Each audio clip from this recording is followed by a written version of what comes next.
O pilar mais importante da MCM, onde nós, é a unidade, né? E vamos conversar um pouco sobre isso hoje, porque onde nós estamos sendo e vamos ser muito provados é nessa área aí, né? E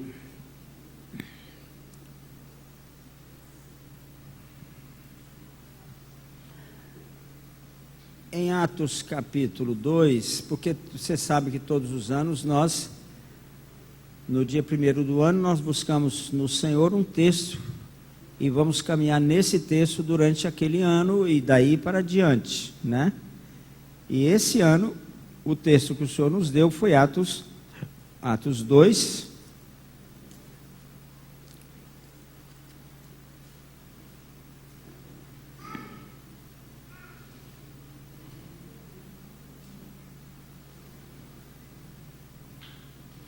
um e 2. Ao cumprir-se o dia de Pentecostes, estavam todos reunidos no mesmo lugar. De repente veio do céu um som, como de um vento impetuoso, e encheu toda a casa onde estavam assentados. Repita essa frase: foi de repente. Agora todos, foi de repente.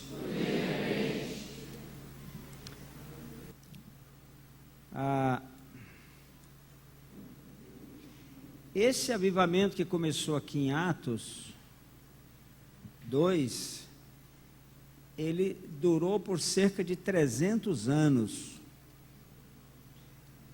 Então você vê a força desse movimento, né? Um movimento que vai durar, um movimento espiritual, um mover espiritual, uma obra que vai durar para as próximas gerações, sem se corromper, ela depende essencialmente de como ela começou. Para que ela dure para as próximas gerações e não se corrompa. Porque tem obras que duram para as próximas gerações, mas elas entram num processo de corrupção.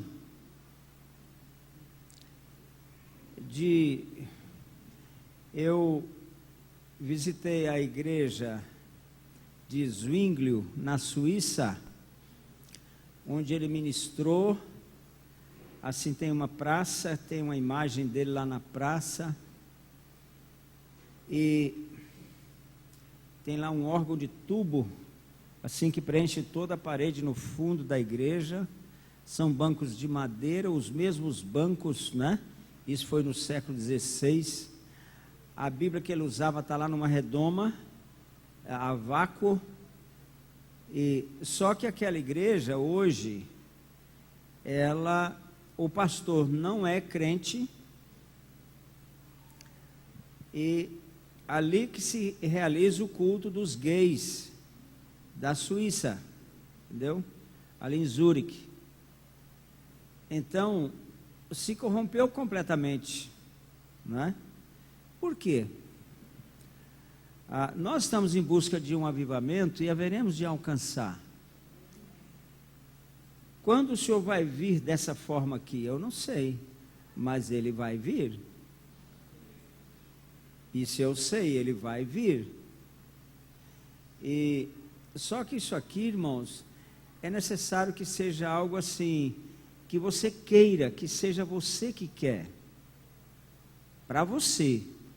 Algo que você sabe que precisa alcançar a nível pessoal e familiar, né? Então, é algo que Deus tem para cada um de nós, né? E é isso que vai alcançar a nossa cidade e vai alcançar a nossa nação. Se a gente pensa que está orando, aspas, muito, é porque você não foi com a Poliana lá. Estevão? No Peru, não foi o que eu falei?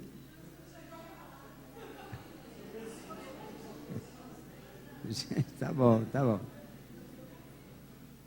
É porque você não foi com a Poliana e Eleusa lá no Peru. É por isso que a gente acha que está orando bastante, entendeu? E também é porque você não foi aqui em Goiânia, no Ouvir e Crer aqui de Goiânia.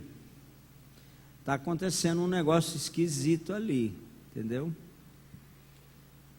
Tem alguns pastores ali orando de verdade mesmo, entendeu? Mas eu não vou seguir nessa linha não, eu quero chegar num certo ponto aqui na conversa com vocês. O fato é que um avivamento, irmãos, é algo que é inconfundível. Você sabe que é um avivamento, você sabe que é algo que veio do céu, que não é possível ter outra explicação, entendeu? Avivamento é isso, você não tem jeito de ter outra explicação, é algo muito sobrenatural. Olha aqui, ó, de repente veio do céu um som como de um vento impetuoso, e encheu toda a casa, de repente. E se você for ler sobre alguns avivamentos acontecidos no mundo, em alguns deles, irmãos, foi exatamente isso aqui que aconteceu. As línguas de fogo, eu não vi assim descrição nos avivamentos que tem aparecido de novo essas línguas de fogo, mas o vento, o som como de um vento, sim, entendeu? Isso tem aparecido. Então,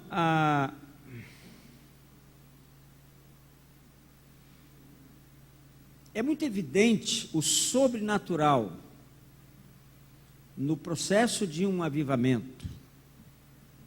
Por exemplo, eu desafiaria você, cada um aqui, a ler até o final da semana, a ler amanhã e depois, ou hoje ainda, todo o livro de Atos. E anotar as manifestações de anjos no livro de Atos. Manifestações visíveis e às vezes audíveis de anjos. Então, há algumas coisas, anote, faça isso por favor, a gente pode estar conversando mais sobre isso oportunamente. As três, eu só estou repetindo algumas coisas agora, vocês que anotam já perceberam. As três características mais importantes de um avivamento, a primeira, a mais importante de todas, é arrependimento. Arrependimento de pecado é aquele sentimento de que eu sou pecador, de que eu mereço o inferno, que sem o sangue de Jesus eu vou para o inferno sem dúvida. Esse é o sentimento mais forte quando há realmente um mover de avivamento. E esse sentimento de arrependimento, ele é público. Não é algo que você tem simplesmente lá no seu quarto. É público. A segunda coisa mais importante que acontece num avivamento é um intenso amor e temor pela palavra de Deus. Esse livro aqui, ó. As pessoas passam a amar esse livro e temer o que está aqui. O temor de Deus vem de uma maneira forte demais.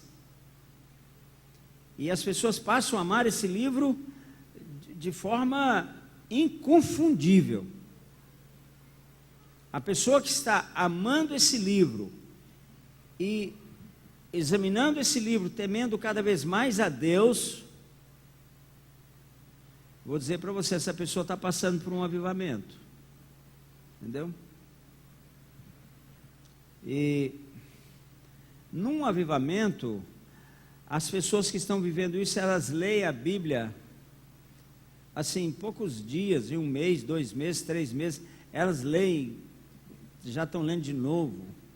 Realmente há um amor muito intenso por um relacionamento com a palavra, né? E o que vai gerar, irmãos, entre nós um avivamento, sabe o que é? É aquele clamor uníssono, um clamor assim, muito forte, em que você, por exemplo, se você está lá no monte, ou lá no recanto, ou você nem lembra que já são 11 horas, 11h30, que tem que vir para levar menino para a escola ou para almoçar. Esquece. Entendeu? Então, aquela coisa assim que você esquece de comer. Esquece de comer. Esquece de beber. Entendeu?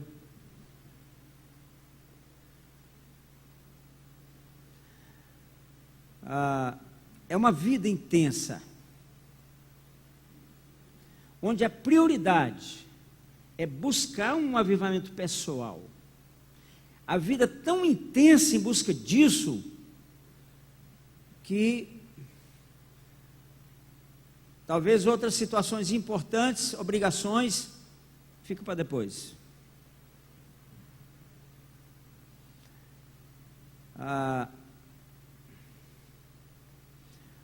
Recentemente eu percebi que o Antônio, o irmão Antônio, do volante lá, do motorista, ele, no desejo de fazer, de resolver situações aqui, ele acabava não indo para o monte. Aí eu falei para ele: Antônio, faz o seguinte, ó, você chega aqui em casa, resolve alguma coisinha aqui na hora, traz o pão e tal e vai embora, vai para o monte. E se der uma coisa importante para fazer, a orar é mais importante do que você tem para fazer. Não tem nada mais importante que você tem que fazer do que orar. Então, enfim, a terceira coisa a característica mais marcante de um avivamento é que você não consegue ficar sem evangelizar. Não consegue. Impossível você não ir para a rua evangelizar. Então, nesse aspecto, você pode imaginar o quanto nós ainda estamos longe de um avivamento. Então,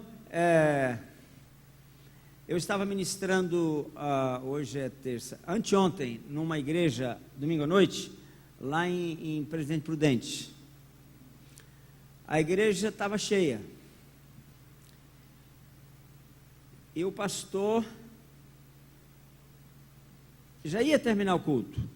Depois da ministração da palavra, tudo, ele já ia terminar o culto. Mas eu estava assim, sentado na primeira fila, depois que eu passei o microfone para ele, tinha umas 1000 pessoas na igreja.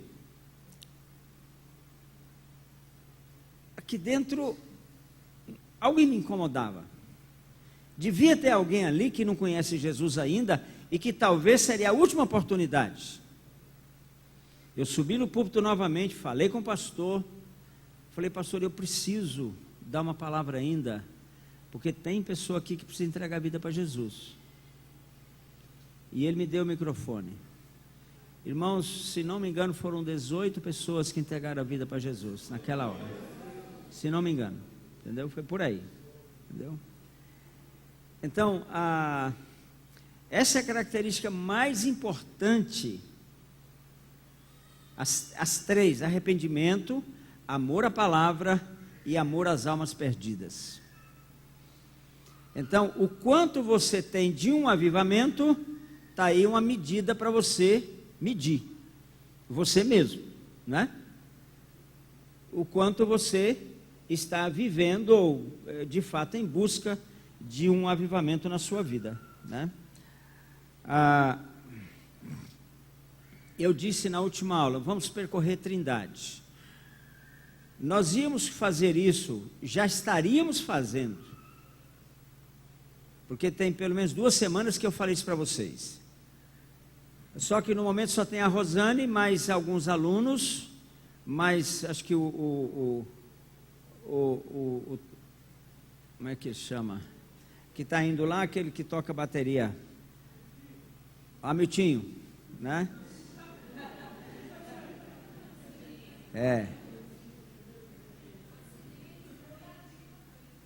Hã? O Davi também tem ido, né? O Davi é uma das pessoas que tem evangelizado muito.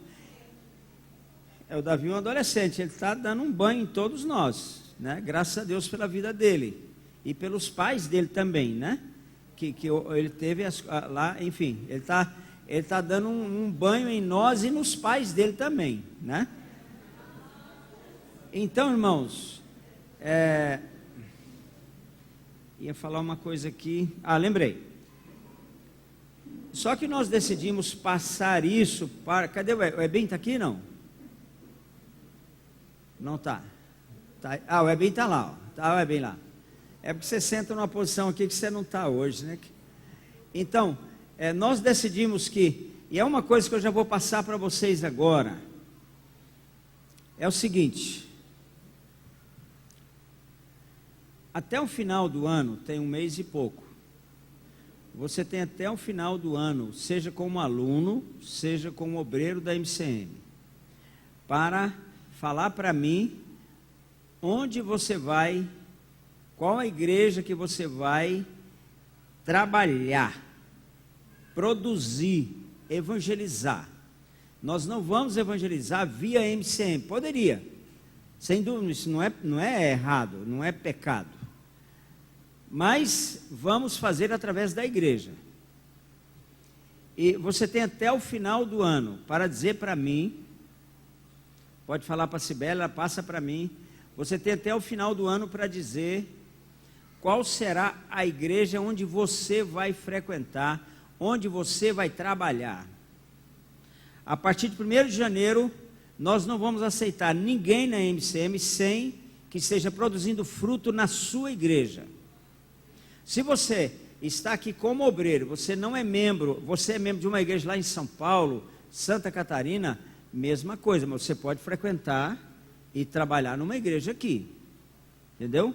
Você pode até dizimar lá, os alunos não devem dizimar aqui, os alunos devem dizimar na sua igreja, todos os alunos. Ou se você está aqui, mas você é membro de uma igreja lá em outro estado, você é obreiro, você deve dizimar lá onde você é membro. Mas a participação de uma igreja agora é para valer. Eu não vou mais aceitar que você não participe, porque é o que nós pregamos. Como eu vou enviar alguém amanhã para as nações, mas está em contradição. Nós pregamos o quê? Que primeiro você tem que dar fruto na sua igreja. Se você não dá fruto na sua igreja, você não vai dar fruto lá nas nações, entendeu? E tem mais alguma coisa que eu vou falar nessa direção aí, mas talvez eu vou deixar para terça-feira que vem, porque hoje muita gente não está aqui devido ao encontro de mulheres lá em Barretos e tal. Mas já está aí a palavra para vocês, enfim, né? Agora, nós vamos percorrer Trindade. Os que forem da casa de adoração, juntos na liderança do Ebim, e agora, não é para amanhã, é para hoje, é para ontem. Nós vamos percorrer Trindade. Nós vamos pisar cada rua dessa cidade, cada praça dessa cidade, visitar cada lar dessa cidade com o Evangelho. Nós faremos isso agora. Amém? Amém, irmãos? Faremos isso agora. Eu anotei aqui, irmãos, uma coisa importante para dizer agora. O Senhor sempre nos lembra sobre o prêmio. Toda vez que o Senhor manda a gente fazer alguma coisa, Ele fala do prêmio. Toda vez. Lá no Sermão do Monte, quando Ele manda jejuar, Ele fala: eu vou pagar para você jejuar. Quando ele manda orar, ele fala, eu vou pagar para você orar. Quando ele fala de esmola, ele fala, eu vou pagar para você dar esmola, praticar o bem, não é? Então não é errado você fazer isso, buscar um avivamento para a sua vida, para nós todos, não é errado, né? Sem que pensemos no prêmio, porque tem um prêmio. Tudo que você fizer tem um prêmio, né? E, enfim, pense nisso, e é justo pensar nisso, né? Então você quer ir para o céu e receber o que lá? Ouro, prata, pedra preciosa, madeira, feno ou palha? O que você quer receber lá? Não é? Mas se você pode receber ouro, você vai trocar por palha? Não é? Então, não é errado você pensar no prêmio e no máximo que é a herança, não é? Eu coloquei aqui uma frase assim, irmãos, ó. Nada alcançaremos sem um avivamento.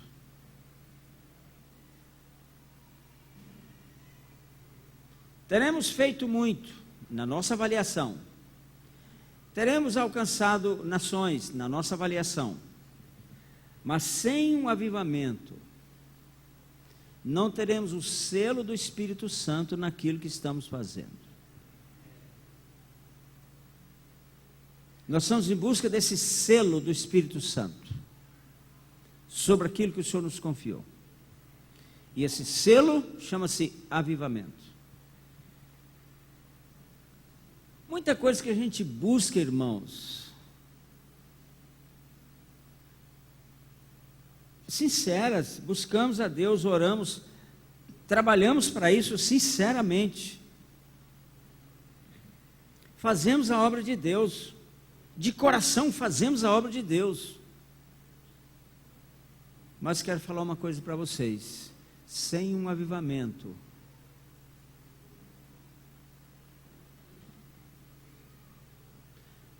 nós não vamos alcançar. Porque sabe, irmãos, Paulo fala assim, ó, estou crucificado com Cristo.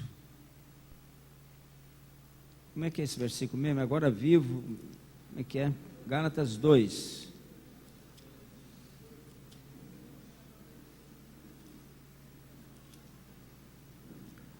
Gálatas 2, 20. Interessante que na nossa Bíblia, o estou crucificado com Cristo começa no 19. Mas na Bíblia em inglês começa no 20. Eu acho que é melhor, porque foge, o pensamento está ligado. Entendeu? Se alguém tem uma Bíblia em inglês, aí você pode ver, na NIV começa no 20, né? Estou crucificado com Cristo, logo, já não sou eu quem vive, mas Cristo vive em mim. Isso aqui é avivamento. É a vida completa de Cristo em mim. Eu estou vivendo não mais a minha vida, mas a vida de Cristo na minha vida. E agora fica fácil, irmãos. Sabia? Fica fácil. Agora eu vou entender algumas coisas que eu nunca.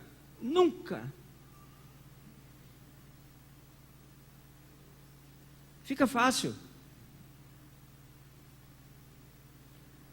As lutas vão continuar, e talvez até maiores. Mas eu vou participar delas com intensa alegria. Intensa. Sabendo que tem algo por trás, tem algo maior que está acontecendo na minha vida.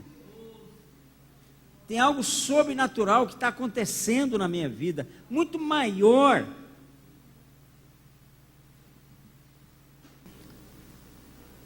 Quando você está crucificado, você vai ver o mundo de forma muito diferente. Vai desaparecer alguns sentimentos, vão desaparecer de você, só quando você estiver crucificado. Enquanto você não tiver, aqueles sentimentos continuarão lá.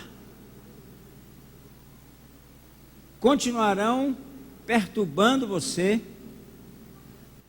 Aquele sentimento, porque, por exemplo, você está crucificado. Ué, se você está crucificado, como é que você vai falar assim, ó, fulano me feriu, eu estou ferido? Ah, você está crucificado, você está morto. Como um morto vai dizer que foi ferido? Então, alguns sentimentos que nós temos é porque nós não estamos crucificados. É simples.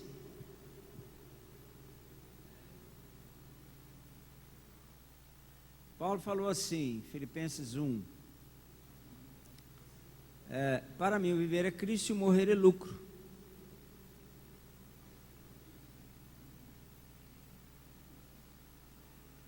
Se alguém fala mal de mim, eu fico feridão. Falaram mal de mim, olha, falaram mal de mim, né?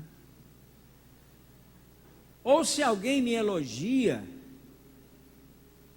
porque é diferente, um elogio com uma apreciação positiva em relação à sua vida, um reconhecimento. O elogio não vem com motivações erradas, geralmente. Então, quando eu sou elogiado, qual é a minha reação? Ou quando falam mal de mim, qual é a minha reação? É a mesma coisa. Sem nenhuma diferença. Se alguém falou mal de você, ou se elogiou você, é a mesma coisa. Porque agora você está morto. E a morte para você, o lucro está na morte, não na vida. Nessa hora, irmãos, sabe, nessa hora, vem um terrível sentimento, assim, de alguém que você sabe que morreu e foi para o inferno. Não é que você sabe, mas provavelmente foi. Vem um sentimento, sabe? E você, aquela consciência,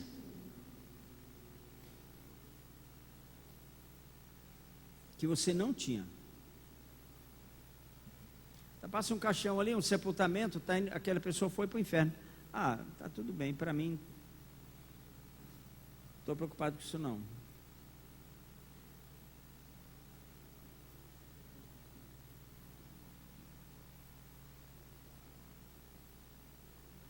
Uma obra de Deus, irmãos, ela precisa entrar. Eu só vou tocar rápido aqui porque está anotado no caderno e é importante.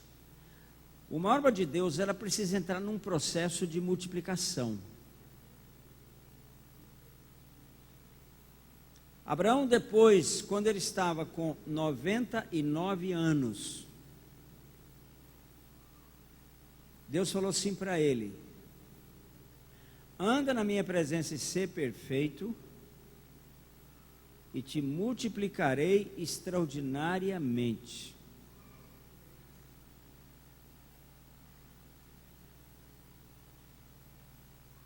Se o que eu estou fazendo para Deus não está caminhando num processo de multiplicação, não está multiplicando tudo. Olha aqui, ó. Olha aqui em Lucas 3 que eu ia ler e vou ler agora. Verso 7.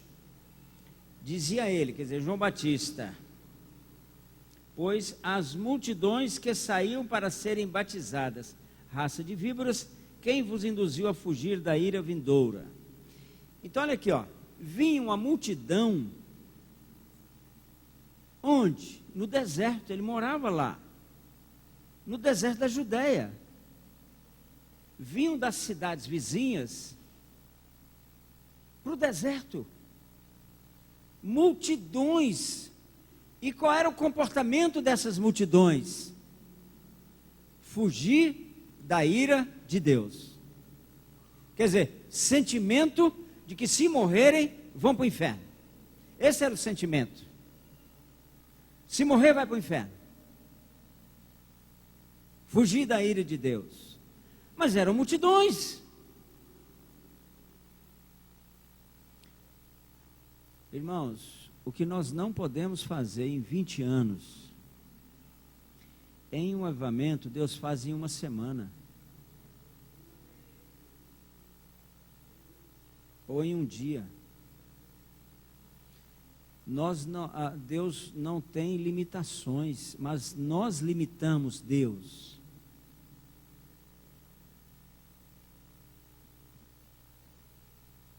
Sem um avivamento, nós estamos limitando as poderosíssimas mãos de Deus, ou a poderosíssima mão de Deus no nosso ministério, na nossa vida, na nossa família, nas nossas finanças e assim por diante. Nós é que limitamos Deus. Por quê? Porque nos acostumamos com uma certa prática religiosa. Olha aqui, ó. Dizia as multidões. Veja o 10. Então, as multidões o interrogavam dizendo: o que havemos de fazer? As multidões. Agora, qual foi o preço para que isso acontecesse? Provavelmente, irmão, João Batista ficou 18 anos jejuando no deserto da Judéia. Cerca de 18 anos jejuando e orando no deserto da Judéia. Tem um preço. E essa é a questão.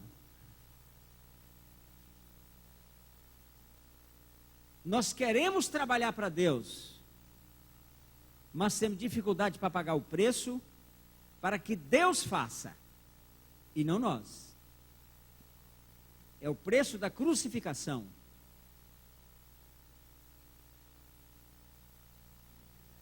Em Atos 6 está escrito assim, ó: multiplicando-se o número de discípulos. Em todas as vezes que em Atos fala do crescimento da igreja, usa o termo multiplicação. Qual a diferença? Nós trabalhamos no natural por adição. Deus trabalha por multiplicação. Adição assim, ó, 2 mais 2, 4 mais 2, 6, mais 2, 8, mais 2, é assim. Multiplicação é 2 vezes 2, 4, vezes 2, 8, vezes 2, 16, vezes 2, 32, 64, 128. Multiplicação. É um processo completamente, mas é o processo de Deus. Olha aqui em Atos, vamos ler um versículo de Atos. Atos 4.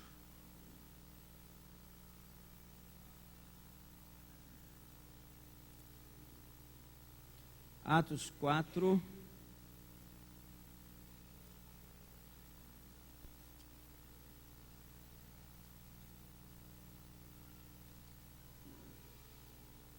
Trinta e dois. Da multidão dos que creram. Sempre fala de multidão. Quando se fala de avivamento, fala-se de multidão se convertendo. Então, irmãos, por que essas multidões não estão chegando? É porque nós estamos praticando a nossa religião. e não estamos aplicando os princípios de Deus para de fato trazermos um avivamento aqui em Trindade, ou que comece aqui talvez, ou comece em Goiânia. Nós trabalhamos para Deus, temos plena disposição de servir a Deus, mas pouca disposição de orar. E quando oramos, muitas vezes, fazemos uma oração um tanto formal, um tanto para cumprir o horário.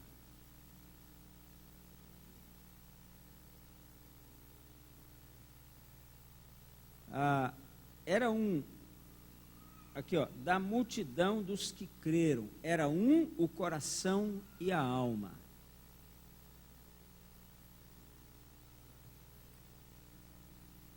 Uma das consequências de um avivamento, irmãos, é isso aqui, ó. Era está aqui, ó. Era o coração e a alma.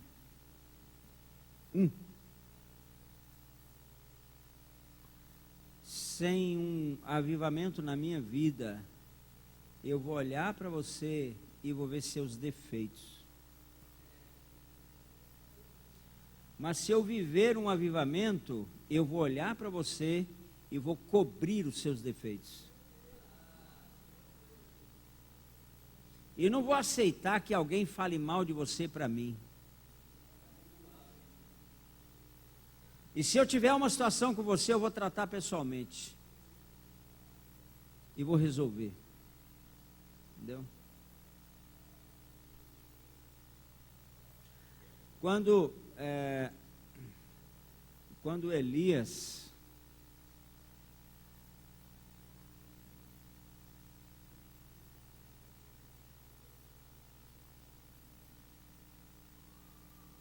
Elias encarou, eu queria chegar lá em Elias hoje, mas acho que não vai dar. Mas tudo bem. Quando Elias foi levantado por Deus, irmãos, é muito impressionante a história desse homem. A primeira vez que ele aparece em cena, olha o que acontece. 1 Reis 15.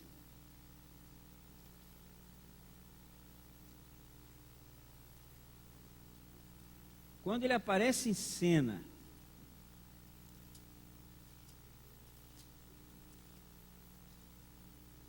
a Bíblia fala assim,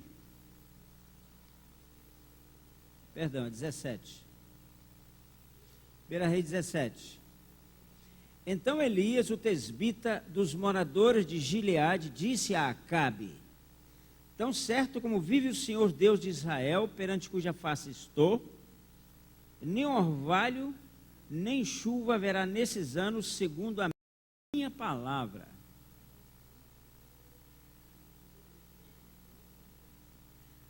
Onde está, irmãos, a nossa autoridade hoje como cristãos? Não haverá orvalho, nem chuva. 3 anos e meio sem orvalho, sem chuva. Sabe o que é orvalho? A grama, mesmo na seca, ela amanhece relativamente úmida.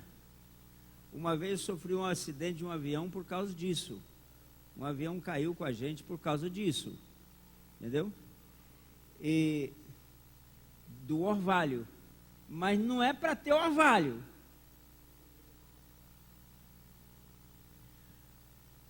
Irmão, será que isso aqui nos desafia? Mas Elias... mas qual a diferença do Deus que fez isso com Elias e o Deus que nós servimos? O problema não é com o Deus de Elias. O problema não é com Elias, é conosco.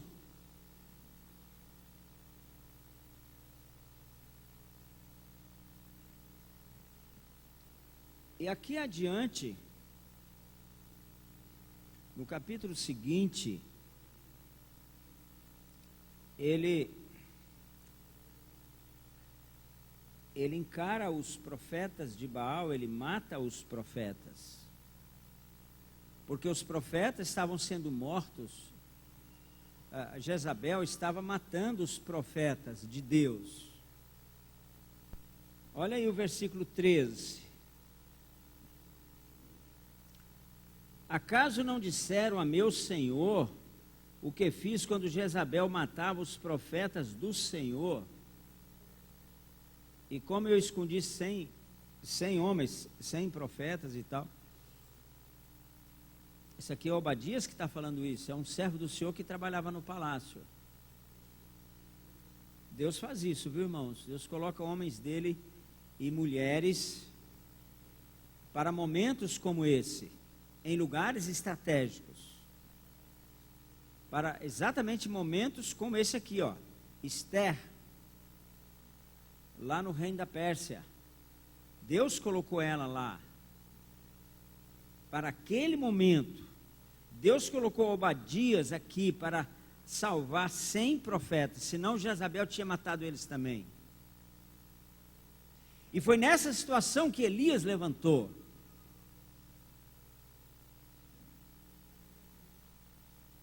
A estratégia hoje, irmãos, de Jezabel é outra. Mas ela continua matando o profeta do mesmo jeito, ou pior ainda, usando outras estratégias. E como interromper isso? Sem um avivamento que possa ter esse nome, nós não vamos interromper isso. É hora de ir para o monte, irmãos, e clamar, e ficar lá o dia inteiro. O dia que você quiser ficar no dia inteiro no monte, não precisa nem falar comigo, falar com ninguém não. Fica lá. E se eu souber que você está morrendo lá, porque faz 4 dias que você nem bebeu água, pode deixar, a gente enterra você, não tem nada não.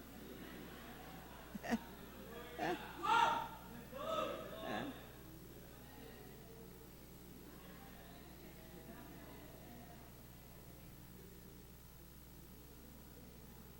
Irmãos, é disso que nós precisamos. Sem isso, irmãos, eu preciso vencer algumas coisas. Eu preciso ver Deus fazer algumas coisas que eu não posso fazer. Nós temos que ver Deus agir aqui, algumas coisas que nós não podemos fazer. Como?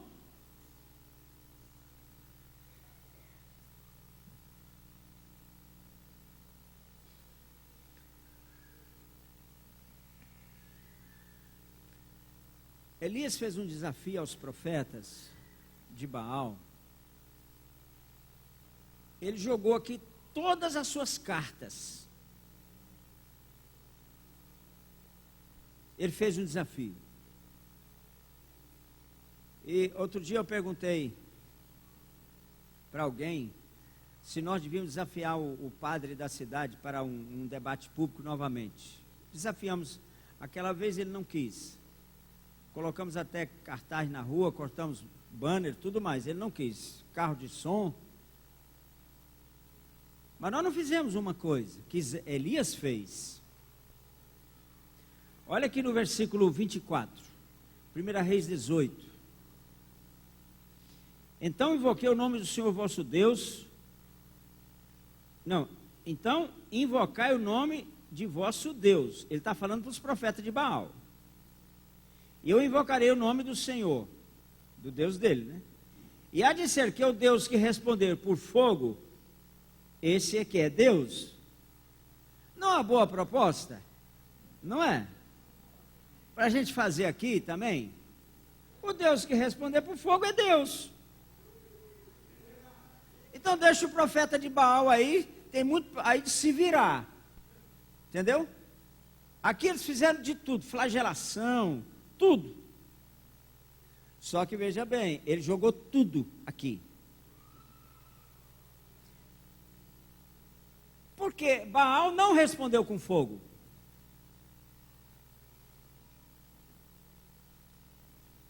E agora Elias estava na responsabilidade de orar. Irmãos, mas só que quando ele orou, não deu tempo dele terminar a oração. Ele nem falou em nome de Jesus. Senhor, o fogo já veio. E sabe o que aconteceu, irmão? Derreteu. As pedras derreteram. Sim, palmas para ele. Quem quer um avivamento? Quem quer ver as pedras derreterem? Quem deseja isso?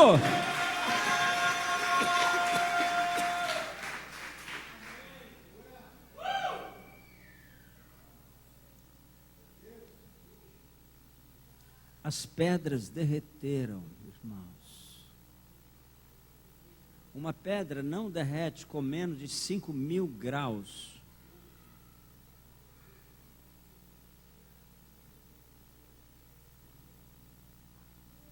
As pedras derreteram. O fogo consumiu tudo. Só que tem uma coisa, irmãos. Assim, estudando um pouco sobre Elias, eu fiz isso recente.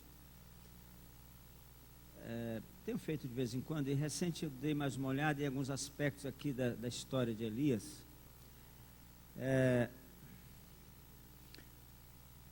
Veja bem, quando ele profetizou a seca veio,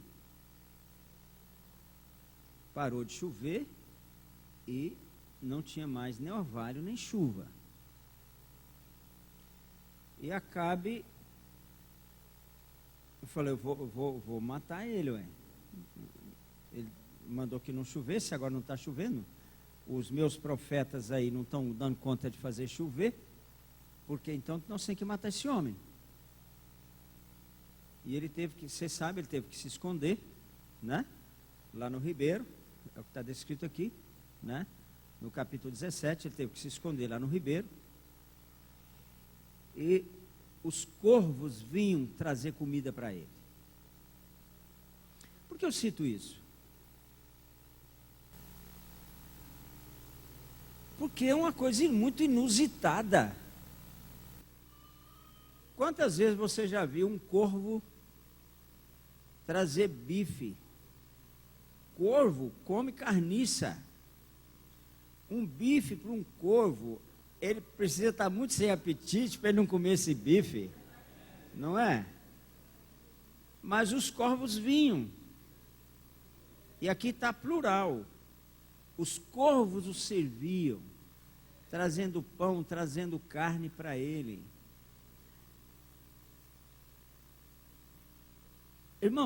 Irmãos, olha aqui. Você já viu alguma coisa parecida?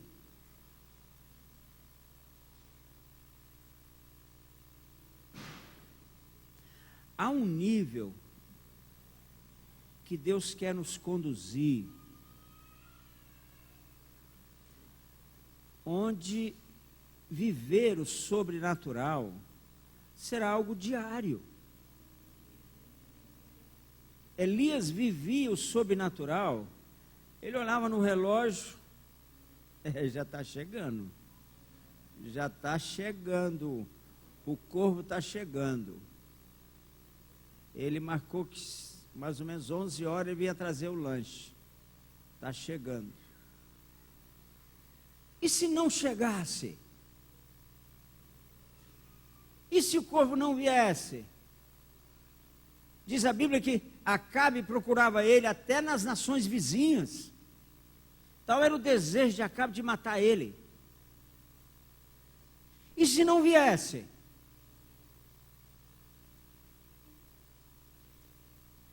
Chega um nível, irmãos, Deus quer que nós alcancemos um nível nele, onde, sabe, os valores ficam tão diferentes. onde a nossa preocupação com coisas, ela vai ficando tão secundária.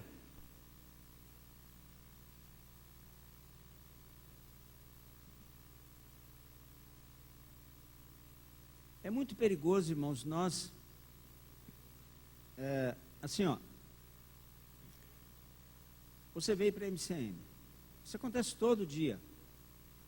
Eu falo isso eu só estou querendo mostrar um lado aqui. Aí você está aqui 1 mês, 2 meses, 6 meses. Pastor, mas eu preciso de uma oferta.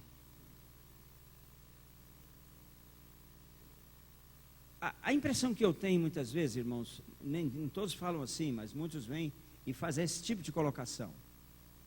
É claro que precisa de oferta, precisa de dinheiro para pagar aluguel, é lógico. Mas a impressão que eu tenho, irmãos, é que as pessoas veem a MCM como a sua fonte.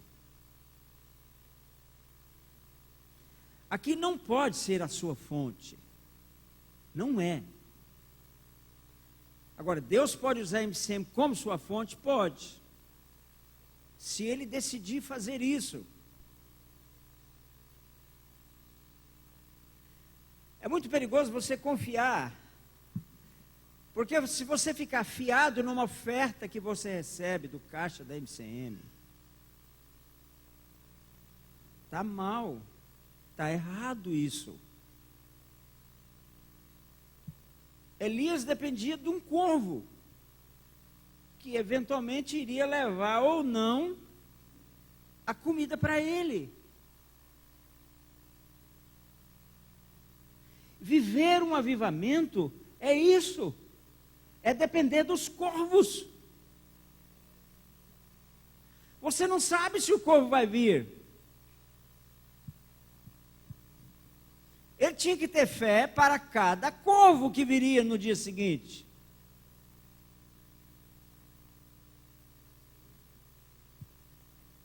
Ele não tinha um cartão que ele ia lá no banco fazer o saque da oferta dele.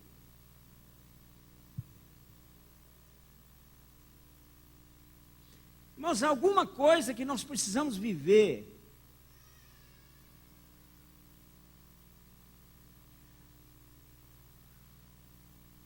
Para você ser missionário na missão de Hudson Taylor, a missão para o interior da China, 200 anos atrás, a condição número 1, você jamais falaria em oferta. Essa é a condição número 1. Você jamais falaria em oferta.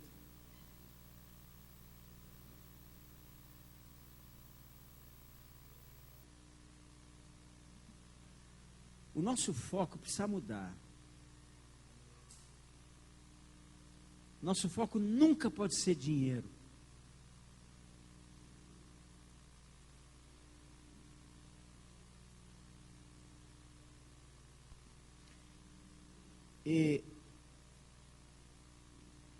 Porque Elias pôde contemplar os corvos vindo, porque ali no Ribeiro de Querite, até a casa da viúva, foram 3 anos.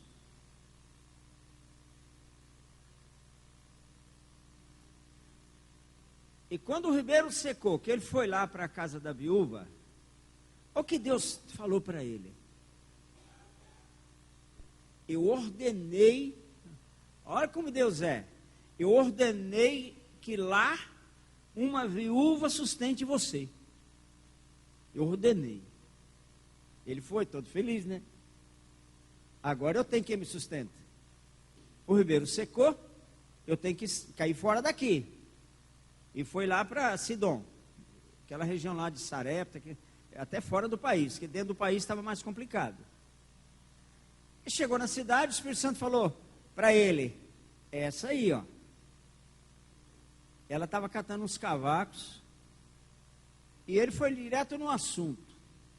Ele falou: eu estou aqui porque Deus mandou aqui, falou que você vai me sustentar.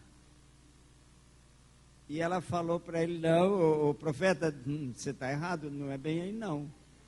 Porque eu só tenho um restinho de farinha e um pouquinho de azeite. Eu vou fazer um bolo para mim e para o meu filho, a gente vai comer e vai morrer. O decreto que estava na cabeça da viúva era esse. Era a última refeição da viúva. A gente vai fazer um bolo e vai morrer. Eu estou vendo isso, irmão, sabe? Essa viúva era gentia. E essa viúva precisava do profeta.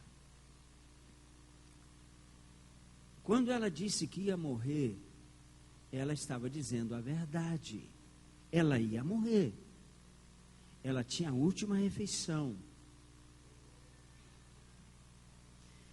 Qual era o propósito de Deus na vida do profeta?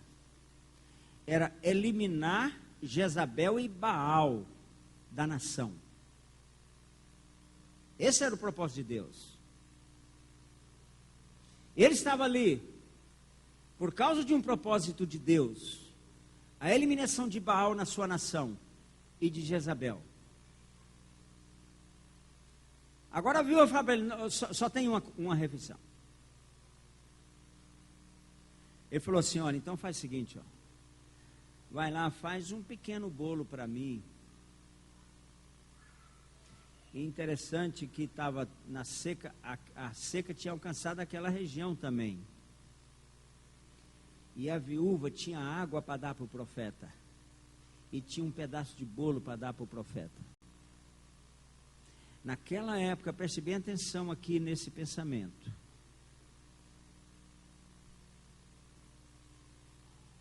A viúva tinha água para dar para ele. E a viúva tinha pelo menos um pedaço de bolo para dar para ele. O problema não era do profeta. O profeta tinha o corvo. E se Jesus quisesse, ele dizia para o ribeiro não secar. Pronto. Elias tinha fé suficiente para se alimentar de um corvo. A viúva não tinha essa fé. A fé da viúva era só uma refeição mais e morrer. Essa era a fé da viúva. A fé era na refeição. Elias não. O problema não era do profeta. Ele mandou o profeta ali por causa da viúva. O azeite da viúva estava acabando. A farinha estava no fim. Não tinha mais nada. A fome tinha chegado com força lá naquela cidade. Então o problema era da viúva. O que aconteceu? A farinha não acabou. O azeite da botija também não secou. Por que aconteceu assim? Porque ela atendeu ao profeta que se escondeu na casa dela. Essa viúva, ela profetiza a igreja de hoje. A igreja de hoje está com uma refeição só. O azeite está secando de muitos ministérios no Brasil. O alimento para o povo está acabando. Não tem mais. Quantos pastores não tem mais alimento para alimentar o povo? Não tem mais azeite. Tem até pastor comprando azeite. Então contrata um cantor que vai lá por 20 mil reais para ver se deixa um pouco de azeite na igreja. Está acabando o azeite. Nosso papel, então, qual é? Qual a profecia para hoje? Jezabel está aí matando os profetas.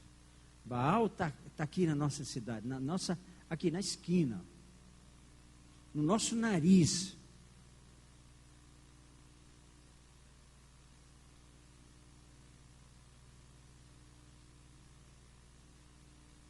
que nós vamos fazer com isso, irmãos?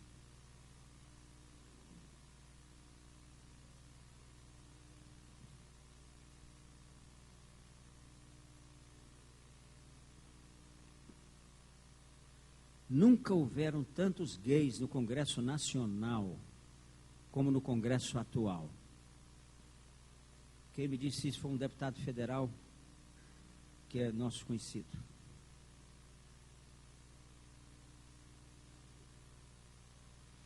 Nunca os gays foram tão fortes no Brasil. Nunca. Mudando as leis.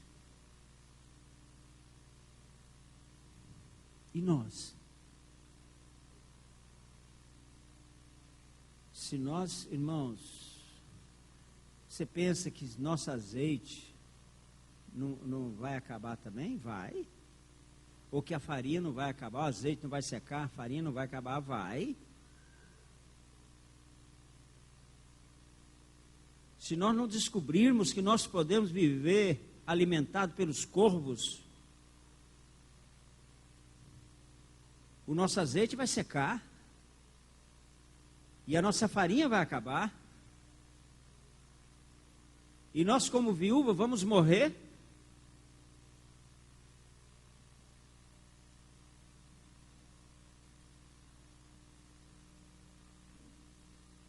O problema não era da viúva. Não era do profeta, era da viúva.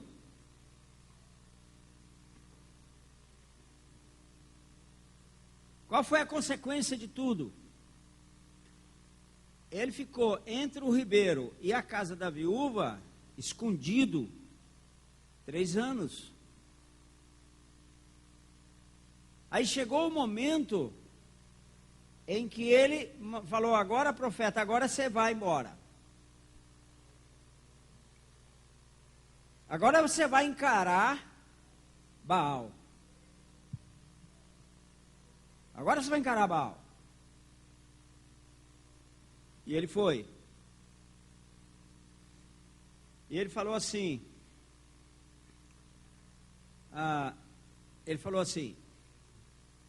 para o rei, quando ele saiu da casa da viúva.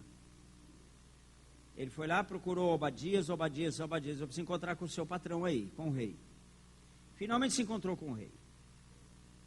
Tem toda a história aqui. Vamos destacar alguns pontos. Ele falou, Acabe, agora vai chover. Agora vai chover. Só que tem uma coisa, irmãos. Não choveu enquanto os profetas de Baal não foram mortos. Baal tem que ser eliminado primeiro para que a chuva desça.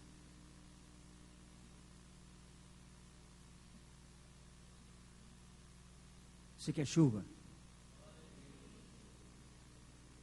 Baal tem que ser eliminado primeiro. Quem quer chuva, levanta a mão.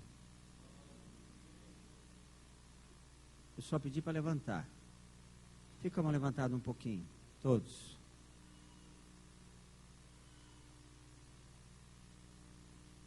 O senhor está vendo, senhor, nossas mãos levantadas porque queremos chuva. A chuva serôdia e aquela chuva inundante. Nós queremos essas duas chuvas, Senhor.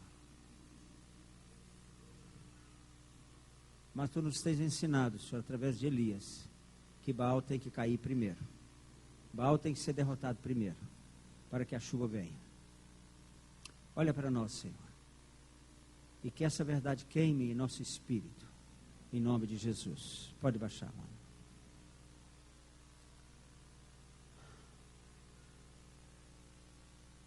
Outra coisa, irmãos. Vou terminar com esse pensamento.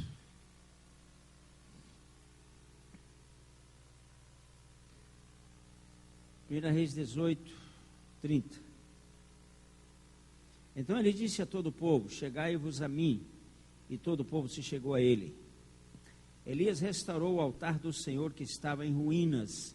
Tomou 12 pedras, segundo os números das tribos dos filhos de Jacó, ao qual viera a palavra do Senhor, dizendo: Israel será o teu nome. Com aquelas pedras edificou o altar em nome do Senhor. a restauração, onde começou? Começou aqui.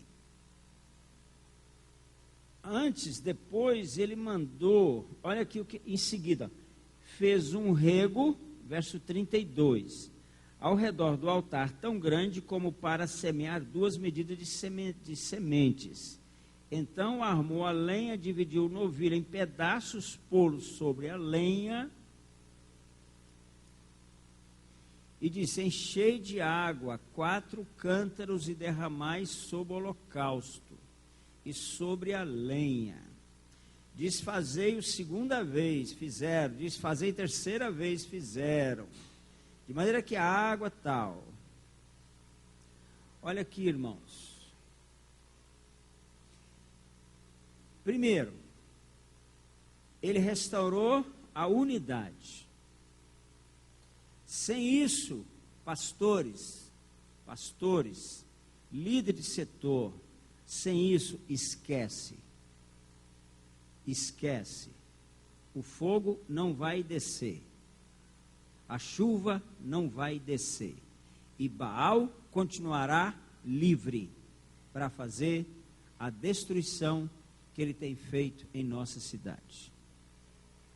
Aqui, ó. Ontem, o Ledilson me disse que esse orelhão aqui na porta da MCM está sendo usado por traficantes, porque tem um ponto de droga aqui pertinho para vender droga. Esse orelhão aqui na porta da MCM. Nós vamos continuar aceitando isso? Ou vamos dizer como Paulo, estou crucificado com Cristo?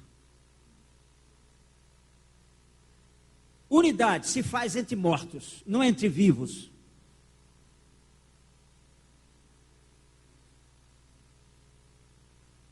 Unidade se estabelece com aqueles que não têm mais nenhum direito. Unidade se estabelece com aqueles que se humilharam, com aqueles que consideram, Jesus falou assim: aprender de mim que sou manso e humilde. Sabe o que ele quer dizer com isso, irmãos? Humilde, a palavra humilde significa que eu creio que você é maior que eu. Eu creio que nesse grupo aqui eu sou o menor de todos. A palavra humilde significa isso. Jesus falou: desse grupo aqui eu sou o menor de todos. Estamos cheios com pessoas que têm direitos, cheios de razão, de argumentos. Esqueça seus argumentos. Irmão, se nós quisermos um avivamento aqui, esqueça seus argumentos, feche a sua boca.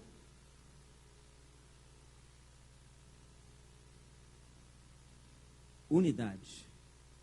Ele restaurou. E uma coisa que me encanta nesse texto, irmãos, porque isso foi no Monte Carmelo. Eu não subi no Monte Carmelo, mas eu cheguei no pé do Monte Carmelo e olhei lá em cima. É alto. E lá não tinha, com certeza, poço artesiano. Então, quem trouxe essa água? Alguém trouxe essa água. Foi nessa água que o fogo desceu. Consumiu a água. Está aqui. Foi nessa água que o fogo desceu. Quem trouxe essa água? Não está escrito. São pessoas que estão lá no monte, anônimas, num clamor sem fim, para que essa água venha sobre o altar. Pessoas que nós não sabemos o nome, mas que Jesus sabe. Pessoas que têm a consciência de que elas estão levando a água para o altar. Pessoas cujo nome não são citados. Elas não pegam microfone geralmente. Essas pessoas estão trazendo a água. E é nessa água, é sobre essa água que o fogo vai descer. As pessoas anônimas que o Senhor tem levantado, não só aqui, mas no Brasil, em Goiânia, para que esse altar seja regado, para que o fogo desça. Unidade. Eu quero continuar falando sobre unidade de maneira mais forte um pouco na aula que vem, na terça-feira que vem, se Deus quiser. Amém?